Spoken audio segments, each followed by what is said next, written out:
Husband divorced me for finding out about xtape when I was 20 year. My life is ruined now. I never imagined that a naive decision I made when I was barely a responsible adult would come back and ruin my life. I urgently need advice on what to do because I have run out of options. My husband, Thomas, M38, is a very traditional and old-school man. He has strong beliefs on decency and modesty. I, F32, never thought a day would come when I would hate his mindset so much. I met my husband 8 years ago on the 13th of March, 2015 in Santa Monica, Los Angeles. I remember the exact day because it was my sister's birthday. I grew up in a middle-class family with 2 brothers and a sister. My parents pretty much calculated everything down to the last cent. We were always on a budget, so birthday parties were never a fun experience for us. This particular day was very different. My sister, Jane, had turned 20 and it was only right for us to celebrate her. She was already a college student by then, so she had made some new friends. She asked me and my brothers to get ready so we could go to a party. I had moved out of the house by then and was already in my final year of college. It was not Jane's birthday party, but she told us she would dance like it was. It was her friend's house party, and she asked Jane to invite as many people as she could. The party was full of drunk teenagers locking lips and swaying their hips to the music. I was not surprised because that is what I expected a college freshman's house party to be like. We were lucky enough to get food and drinks because there had been more than enough provided. That was a big deal for us because we did not have to worry about what our bank balance would look like after the party. As expected at a freshman's party, things escalated and everything became chaotic. The music was extremely loud and the drunk teenagers were either arguing or making out. It already stank of sweat and puke and I was ready to leave with my siblings. Before we even made it to the door, someone turned off the music. That caused a lot of commotion and everyone wanted to know who dared stop the music. It was definitely not the DJ because he was just as surprised. I remember not being able to see the face of the person who grabbed the mic and ordered everyone to leave. The lights were neon, so it was difficult to see properly. I was so curious that I walked towards the figure to see who it was. That was how I met Thomas. He stood there in his sweatpants and black hoodie holding the mic and cursing everyone out. He looked tired and sleepy. I stared at him for a very long time because I found his actions funny. Who in their right mind comes to a party wearing a hoodie and sweatpants? To make things worse, he had been wearing flip-flops. He looked almost comical, but what drew me to him was how confident he looked. I found him weird, but he stood like he found all of us weird. I remember how he caught me staring at him, raised his brows for a while before resuming his shouting marathon to get everyone out. I did not bother staying back anymore and followed my siblings out. That night, I later discovered that Thomas was Jane's friend's brother. He went out to jog for a while only to come home to a party. Jane's friend explained that her brother was quite strict and that he never allowed her to attend parties. I found Thomas weird and cool at the same time, but I never thought I'd see him again. To my surprise, my parents were friendly with him. He owned a grocery store where my parents usually bought groceries from. He owned more than one and was quite successful. I decided to visit his store one day because I was genuinely fascinated by his old-school ways. I remember telling him I was also at the party and that I was a big fan of his. Luckily, he found my joke funny and that was how our friendship began. We were friends for a few months and then I graduated from college. He offered me a job at his store and I took the job in a heartbeat. We saw each other every single day and with time, we would flirt once in a while. 2 years later, we started dating officially and it was great. I liked him a lot and I admired his hard work and friendliness. During our years of dating, Thomas never kissed me in public or even attempted to flirt with me. He believed that private things should be kept private. I didn't really like that idea at first because I thought it was a little unfair, but as time went on, I discovered that Thomas was just really a man who liked his privacy. 1 year later, he proposed to me and of course, I accepted. Thomas was caring and extremely attentive to me. I did not agree with some of his ideologies, but I really loved him and was ready to make our marriage work. He already had more than a dozen stores and they were all doing well. He even gave me one and I started managing it for him. I was now earning enough to support my family and celebrate my birthday how I wanted. Life with Thomas was great as time went on. I began to understand my husband better and learned to tolerate some of his old school ways. 2 years after our marriage, I gave birth to my baby boy, Jaden. Thomas and I were extremely overjoyed and thankful for our baby's birth. Jaden became a breath of fresh air in our marriage and I became obsessed with my little boy. Everything was supposed to be perfect and I felt that it was, but something threatened to take that joy away. 2 months ago, on the 20th of February, I got a text from an unknown number. The sender asked me to take a bus to the park nearest to my house. I found the text quite strange, so I did not bother to reply or do as I was told. I brushed it off and concluded that it must be one of those jobless people online who just wanted to waste people's time. Only if I knew how wrong I was. Exactly 1 week later, that same number texted me again with the same message: take a bus to the park nearest to your house. I was surprised to see the message again, but I did not do anything about it. I just imagined that the sender would eventually get tired and leave me alone. But no, the sender kept texting. Another week later, I received the same text from the same sender, but this time, a threat was attached to it: ignore me all you want, but I will not be going away soon. It's either you come to me or I come to you. Trust me, you do not want me to find you. Those were the exact words I found in that text. I still have the messages on my phone. When I saw that text, I was scared. The funny part was that I did not know what I was scared of. It could have been a child playing a prank, but I was still scared. I contemplated showing the text to my husband, but I changed my mind. If it was really a prank, I didn't want to waste Thomas's time on something so trivial. He was a very busy man and he usually came home tired. After another week of getting the same text, I decided to go to the park and see who the sender was. Thankfully, Thomas was not home the day I left. A part of me was worried because I did not know what to expect, so I wrote a note and dropped it on my nightstand. The note was meant for my husband. If I did not make it back alive, I was that scared. I wanted him to know where I went. That day, when I got off the bus, I met the shock of my life. The guy that was sitting on the bench was someone I never wanted to see in my life. It felt like a dream, and thinking about it now, it still feels like a dream. David, my ex-boyfriend, was the one who sat on the bench waiting for me. Immediately I spotted him. I wanted to run as fast as my legs could carry me, but I could not move. I was shocked to see him. When David lifted his head from his phone and spotted me, a dark smile appeared on his lips. I still remember how he leaned back on the bench and crossed his legs like he had won a lottery. I asked him why he had called me there, and he just shrugged his shoulders and told me he knew I'd come. I turned around to leave, but he grabbed my elbow and stopped me from walking any further. He told me he had something important to say to me and that I needed to hear what it was.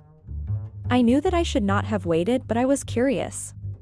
If he had gone through the trouble and dedicated a month to sending me messages, maybe he truly had something important to say.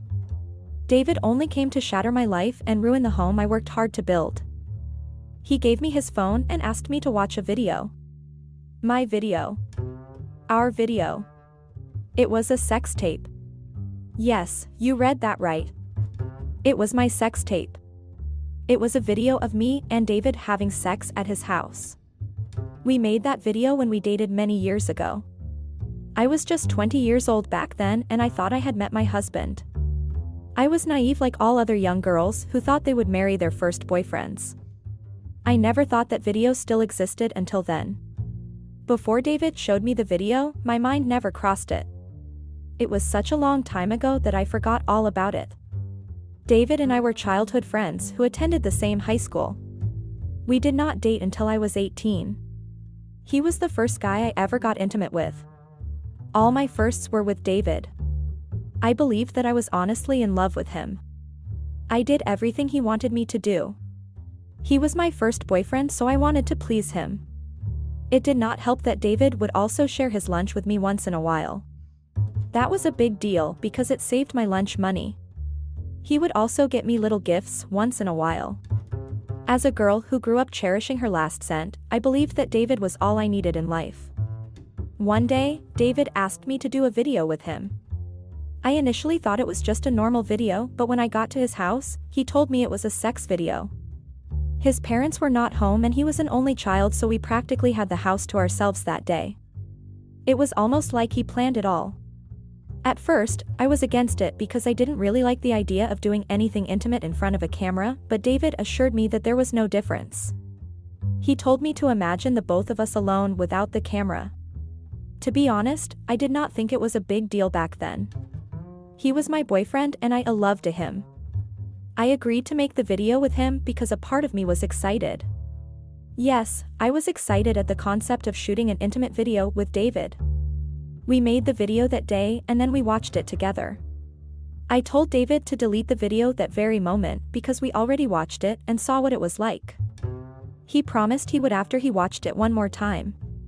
I decided to wait and watch it with him before he deleted it, but then he got defensive and accused me of not trusting him. That made me change my mind because I did not want to upset him. I went back home and texted him later that day asking if he deleted it. He told me he did, and so I moved on and forgot all about it. Barely 2 months after we made the video, I caught David cheating on me, and so I broke up with him. I was really broken and hurt from the breakup. I could not believe that a guy that claimed he loved me so much could do that to me. It took me months to get over him and I promised myself never to see him again.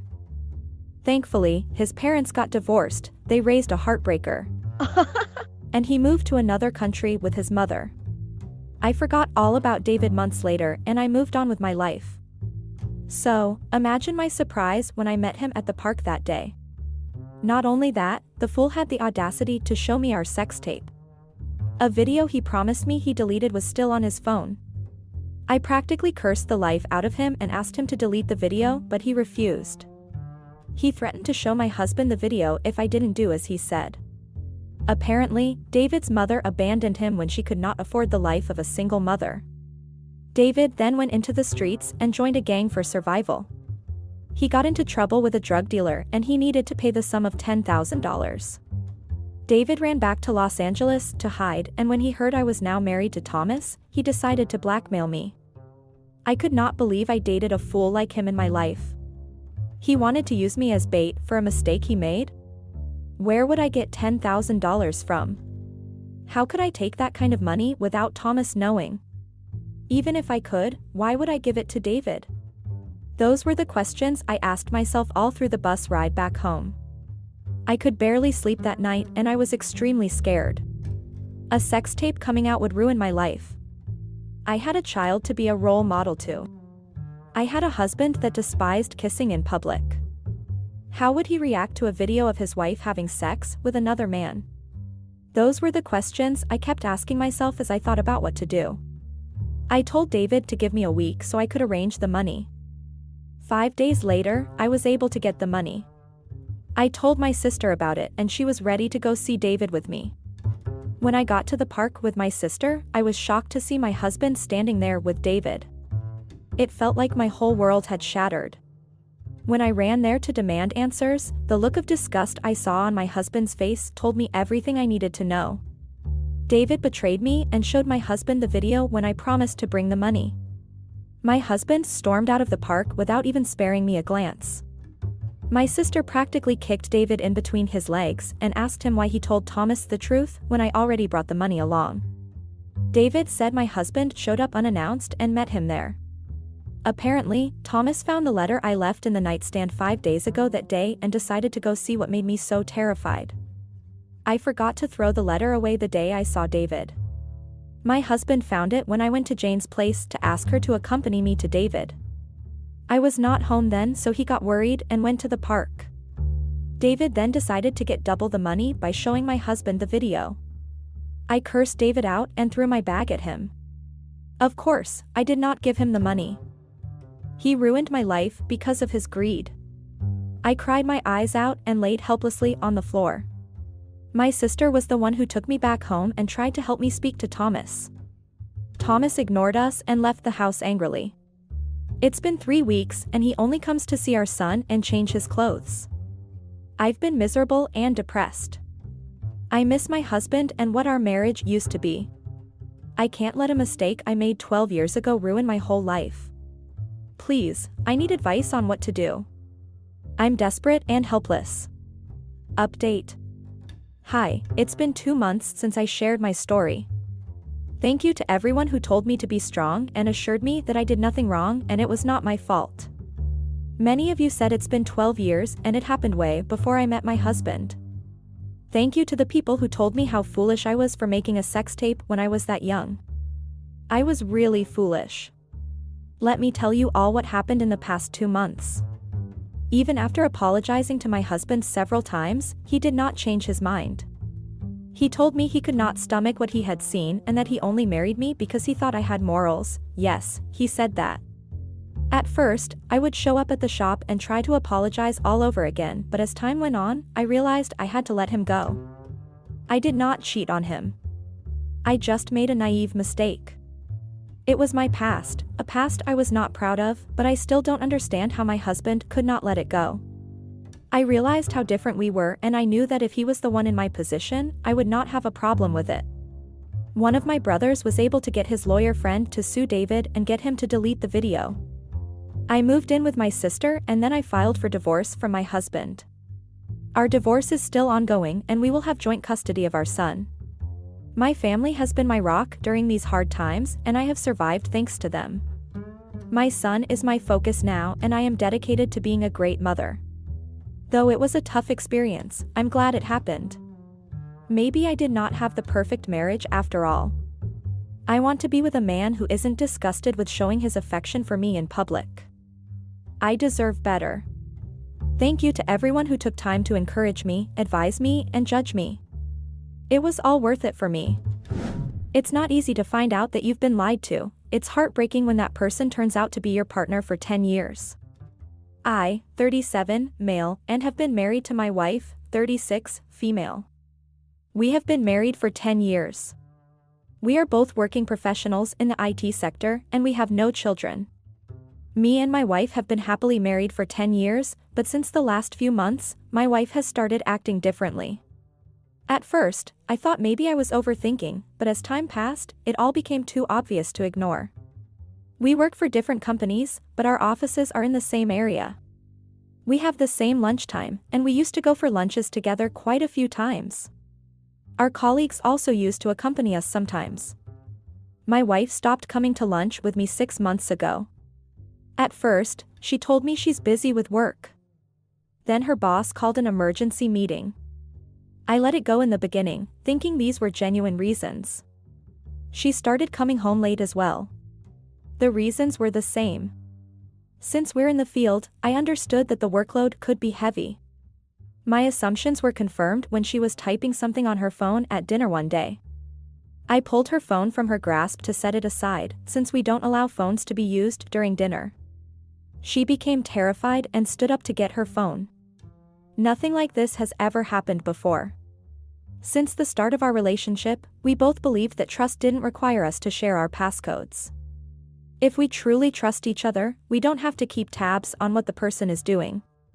Till that day, I never even felt the need to check her phone. She told me she was just texting her sister because her sister had a bad day at work. I told her that I got it, and we kept eating our food without talking. What she did made me feel bad.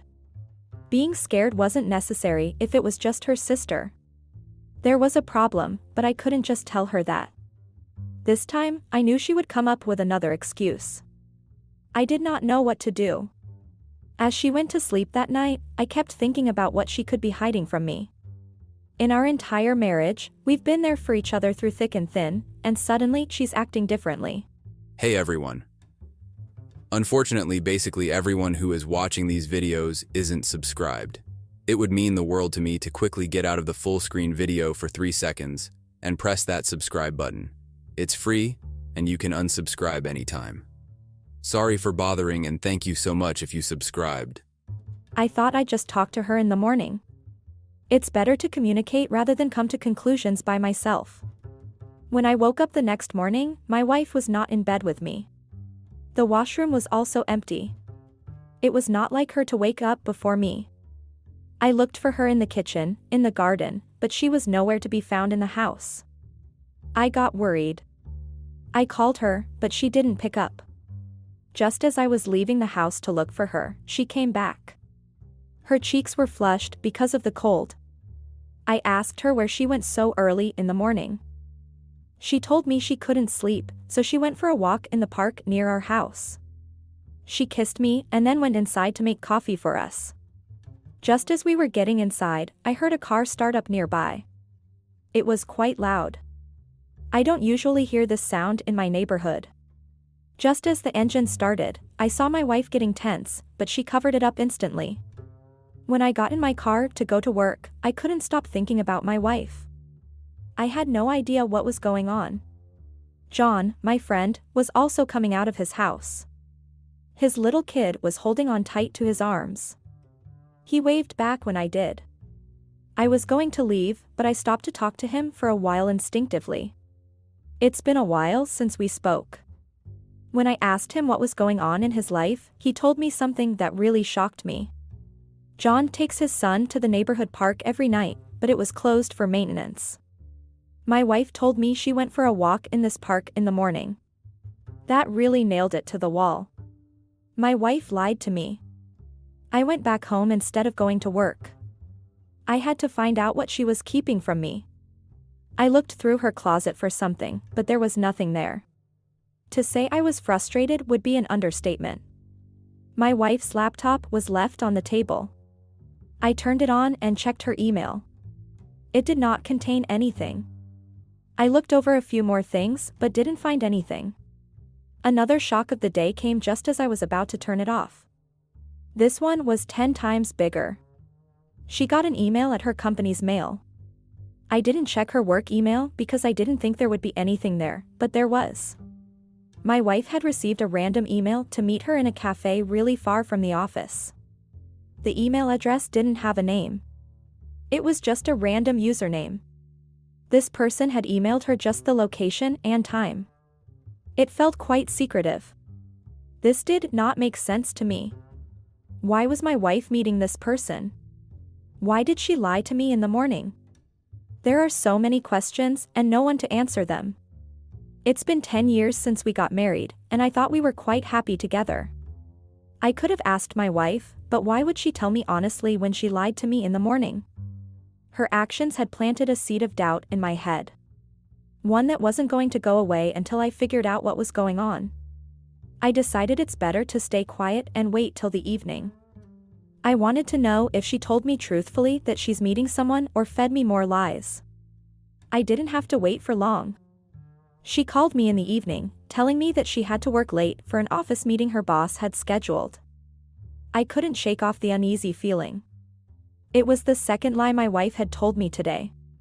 When did my marriage reach this phase when we started lying to each other?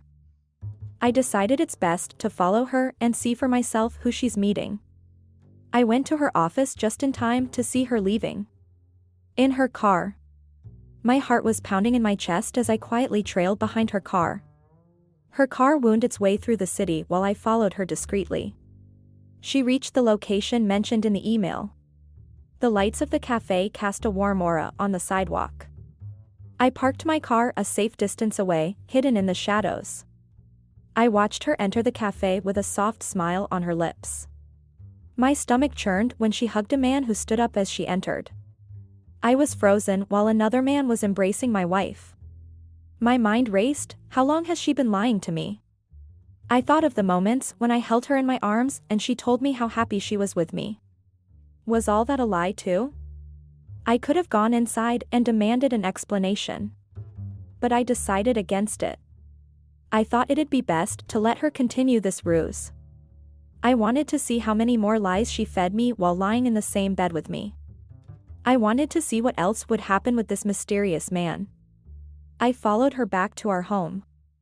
I waited near our home after she reached home to get inside. She welcomed me with a sweet smile, like it was completely normal to come home after lying to your husband. I wanted to ask her why she'd been lying to me. I wanted her to look me in the eye and tell me that it was nothing. I wanted her to soothe the thoughts of betrayal swirling in my head. But I couldn't because I knew that she wouldn't tell me the truth. I continued my surveillance. I followed her when she went for lunch with this man and fed me lies about her hectic work schedule or something else. For a week, I saw her meeting this man and having meals together. They hugged each other and then went their way. I did not know what to make of this. If she wasn't doing anything wrong, why was she lying to me? I didn't have to wonder for long, because one afternoon, when she told me that she's stuck in a meeting, she was actually on her way to a very fancy hotel on the other side of the city. I followed her. I thought maybe she's just having lunch with him in the restaurant, but my heart broke into a million pieces when the mystery guy entwined their hands and they went to a room together. I couldn't control myself anymore. I knocked on their door. The mystery guy opened the door shirtless. I saw my wife lying in bed, waiting for him. The smile disappeared from her face when she saw me standing on the other side of the door. I felt like I lost everything in that single moment. I didn't say anything to either of them. Consumed by heartbreak, I left the hotel and made my way home. I sat on the couch in the living room. My thoughts overwhelmed me. I felt a mix of anger, heartbreak, and confusion all at once. I don't know how long I sat there when the front door opened, and my wife came in. She panicked, that was visible. "You don't have to lie to me anymore," I told her quietly as I wiped my tears. I didn't have the energy to listen to any more of her lies. She came and sat beside me. When I thought she wouldn't say anything, I was about to get up. "I'm sorry," she whispered. I asked her how long this has been going on. I wasn't even sure if I wanted to know the answer to that question, but I had to know. She told me it started 8 months ago when she went out of town for a work conference. She met this guy who used to work in that branch of their company. We were just friends in the beginning. She told me with a shaky voice. I asked her to continue, knowing my heart wouldn't be able to take what was coming next. She told me that they got drunk on the last day of the conference, and the desire for excitement led them to bed together. She told me that she felt very guilty the next morning and decided it would never happen again as both of them were married. She came home and lost contact with him, but when he was transferred here 6 months ago and they started working together, one thing led to another, and they couldn't stop themselves from starting the affair again. She told me it all just began as a yearning for something different. As she told me how she went behind my back and lied to me, my trust shattered. She went to meet him that morning when she told me she had gone to park, and he dropped her off in his car. I was devastated. I thought I knew my wife well, but she had been leading a double life all along. The entire foundation of my marriage crumbled beneath me. I went through the day with a blur of emotions. I was not in any condition to make any decision. I asked my wife to give me some space. We lived in the same house without talking to each other. I did not know whether to salvage our marriage or walk away from this betrayal. My wife kept telling me that she's sorry and asked for forgiveness. She told me that she has ended her affair and we can seek counseling, but I felt like my wounds were too deep. Even though the betrayal broke my heart, we went to counseling together. I thought maybe we could still salvage our relationship. We went through various counseling sessions, but I couldn't escape the image ingrained in my head of that day of that hotel room. Who knew how many times they went to some hotel while I waited for her in our home? Our therapist urged us to communicate with each other, but I just couldn't shake the hurt and betrayal she had caused me. The trust one placed in her was irreparably broken. Counseling didn't help in subsiding my pain. The pain was too raw to handle. I decided it'd be best to walk away from this toxic situation. We sat down, and I told her that I could not be with her anymore. Tears streamed down her face, but she had to face the consequences of her actions. I cannot shield her from the result of her own doings. She told me that she'd move out of the house. I didn't stop her, as it was best for her to stay away. I sat in the yard as she said, "Goodbye." Movers came in to take her luggage. I saw all of it happening in front of my eyes. I saw as my marriage of 10 years ended in front of my eyes. She left it to me to decide when I had to file for divorce. After she moved out, I went through my days numb, too overwhelmed by the emotions. I kept thinking if this was my fault, maybe I could have done something so she didn't feel the need to go somewhere else. I continued my counseling sessions. Even though my marriage failed, I still wanted to soothe the pain in my chest. It took time, but the sessions helped me understand that it wasn't my fault for what happened in our marriage. My counselor suggested that I find new hobbies. I didn't have the mental energy to try anything initially. With a little push, I started finding interest in new things. I started picking up hobbies I had neglected while I was busy with my marriage life. It was difficult, but it felt peaceful to start rebuilding my life again. The pain started to subside with time. We filed for divorce on mutual agreement. She told me that she was deeply sorry for the hurt she had caused me and was willing to wait for my forgiveness. "I hope we can at least be friends again," she said. I told her that maybe, with time, we could be friends. We started our separate journey for self-discovery. We navigated through divorce and separation while finding our path to healing. Being alone after 10 years of marriage was oddly different. The home felt too empty to be alone. It felt strange not to have plans with someone. I started taking care of my mental health and physical health. I started reconnecting with my old friends. I never had the heart to tell them about my wife's affair. I didn't want to paint her image in a bad light. I still had a sense of loyalty to her. Our divorce proceedings went quite smoothly, and we parted ways forever. It was clear to me that we could not be together again. I didn't think that I could be with someone again. I didn't just give 10 years to our marriage, I gave all of me. While my wife went out to seek excitement, I was busy thinking about our future. My trust cannot be repaired, and my heart is too broken to fall in love again. I hope that everyone reading my story understands the importance of trust in any relationship. A single lie can unravel the strongest of bonds. I ran into my wife 6 months later in the grocery store. We both ran into each other when we were getting hot chocolate in the same aisle. Seeing her after all this time didn't cause me as much as it did in the beginning. The counseling sessions were worth it, I thought in my head. "We got divorced, and you finally started drinking hot chocolate," I said to her teasingly. I loved hot chocolate, but she never liked it. "It reminded me of you," she said with a smile, which seemed like she missed our marriage life. I smiled at her, and we left her there. "Wanna have it together?" she asked quite hesitantly. I was about to decline, but maybe I needed to see if I could survive in her company without my chest hurting. I smiled and told her sure. We made our way to a nearby cafe, this time she followed my car. We ordered 2 hot chocolates and had small talks. Strangely enough, it felt oddly nice to talk to her without any hurt or pain. She has broken all the promises we made to each other.